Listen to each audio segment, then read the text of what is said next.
Hey everybody, it's Lon Seidman. Some of the YouTube channels out there get all of the cool new phones right before they come out. I get the pre-release trackballs.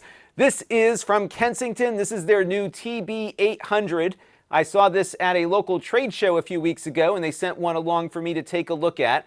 This is a hotly anticipated trackball due to all of the controls that it has. And in this video, we'll take a look and see how it's working.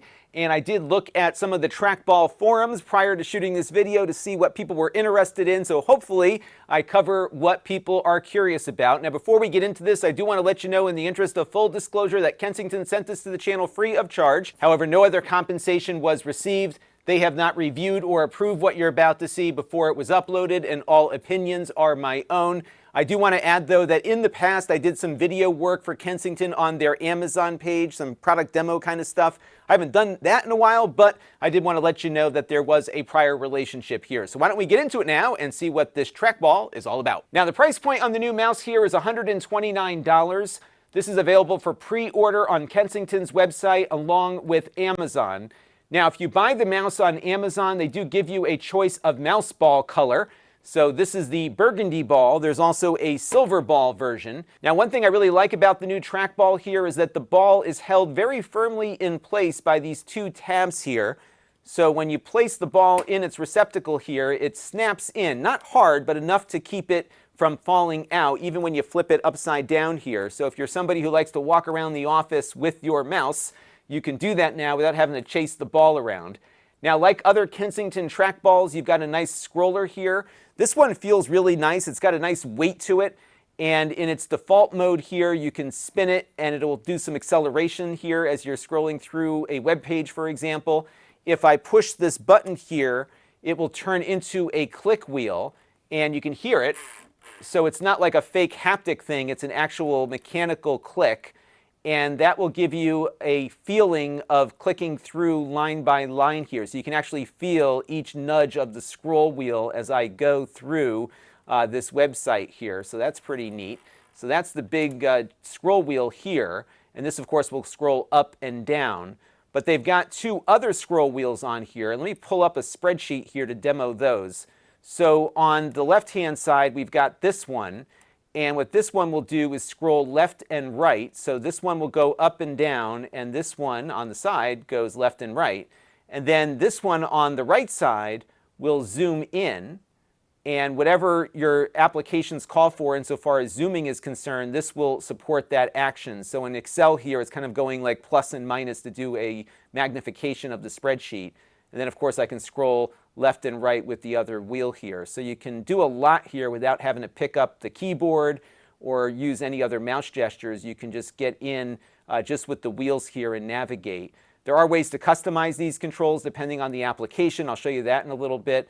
But you have a lot of neat scrolling options here.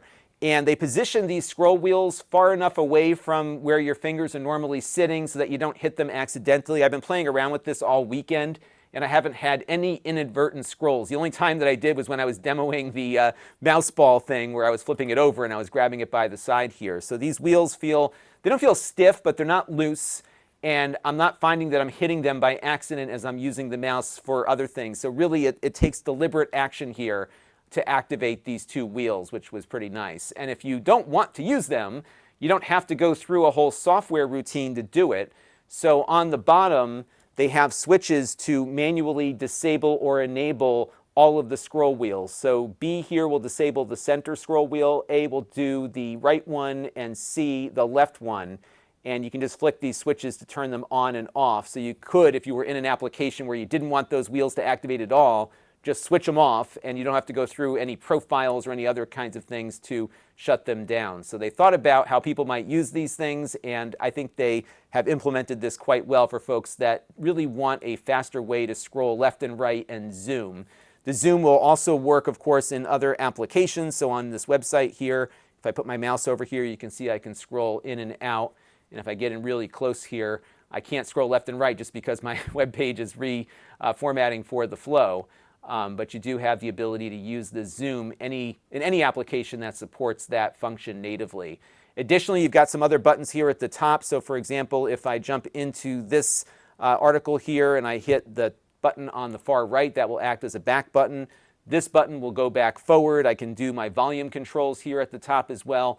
And so these 4 buttons at the top, along with all the other buttons, can be customized in the software that I'll show you in a second. Now, there are some other controls worth talking about here. On the left-hand side, you've got your on-off switch. This is a wireless device which has a battery inside. Kensington says you'll get about 4 months in between charges depending on how heavily you use it.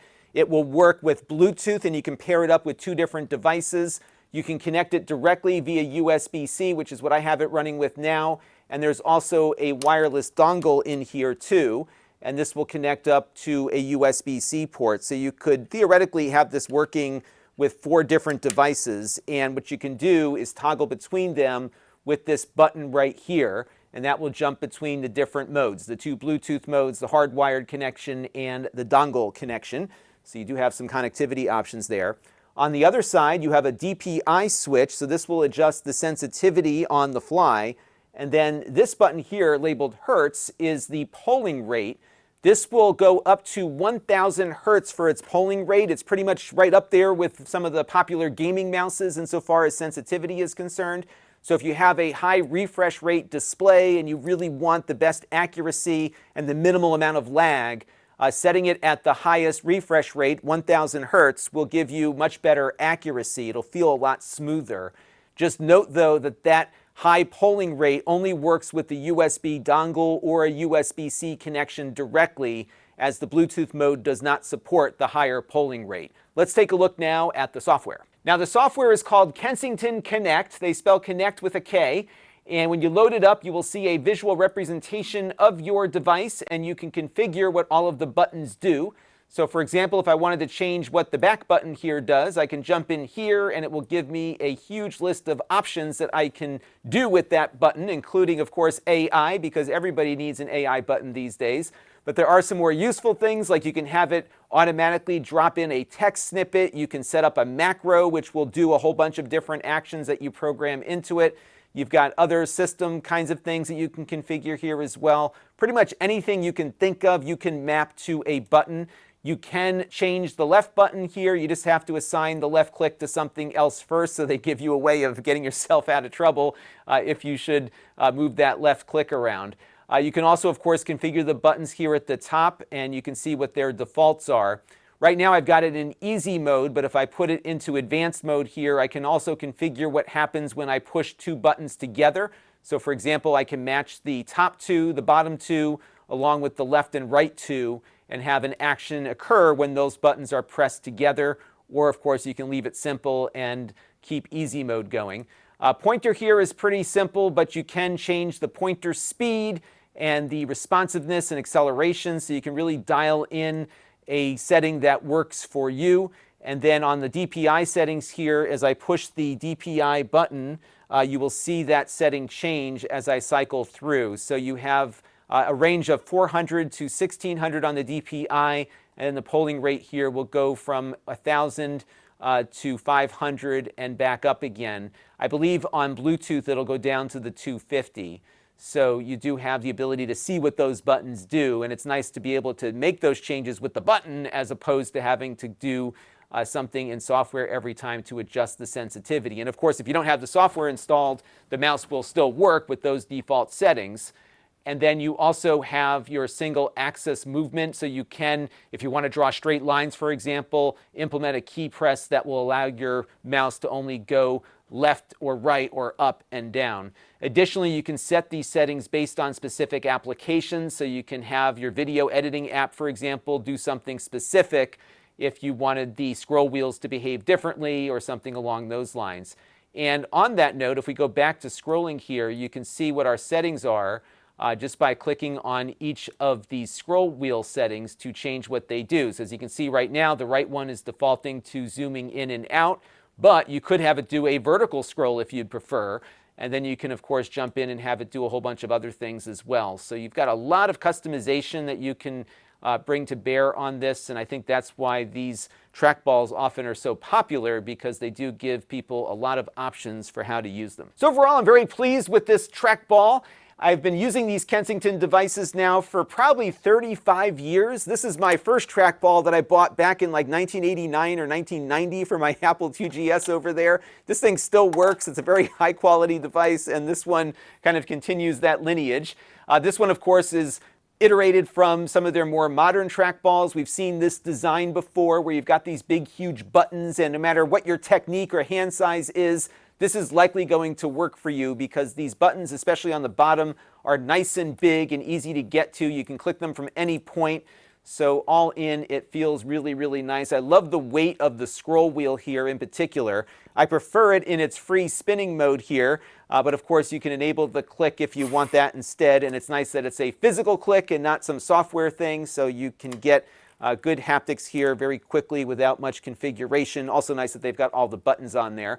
And I think these scroll wheels will be useful for people who are looking for more efficiency or want to customize something. It's just nice to have additional controls that can be set up the way you want. So all in, a very nicely designed product here from Kensington. If you like their prior products, I think you will like this one. That will do it for now. Until next time, this is Lon Seidman. Thanks for watching.